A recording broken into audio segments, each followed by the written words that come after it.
નમસ્કાર દર્શક મિત્રો, ભારત ટાઈમ્સ ન્યૂઝ સાથે હું છું આલોક। બુલેટિનની શરૂઆત કરીશું મહત્વના સમાચારોથી। ઉપલેટામાં આજે ઈદે મિલાદના તહેવારની ભવ્ય ઉજવણી કરવામાં આવી હતી। પંચહાટડી વિસ્તારમાંથી લઈ ગાંધી ચોક, જીકરિયા ચોક, અશ્વિન ચોક જેવા જાહેર માર્ગો ઉપર જુલુસ કાઢવામાં આવ્યું હતું।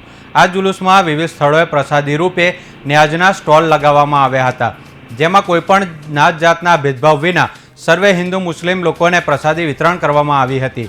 આ વર્ષે પણ મુસ્લિમ સમાજના આગેવાનો દ્વારા ઘણા દિવસો અગાઉ તૈયારીઓ કરીને બજારોમાં રંગબેરંગી લાઇટોની સુંદર ગોઠવણ કરવામાં આવી હતી।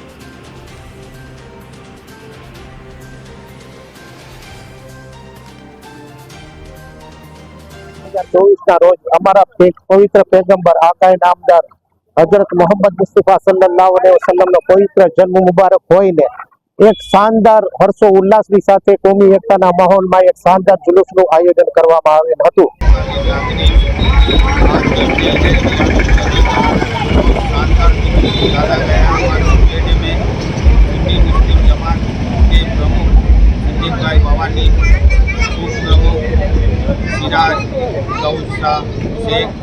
और तमाम सादात इकराम इसमें शामिल थे। ये जुलूस ईद मिलादुन नबी मेरे सरकार की आमद मरहबा के इसमें निकाला गया।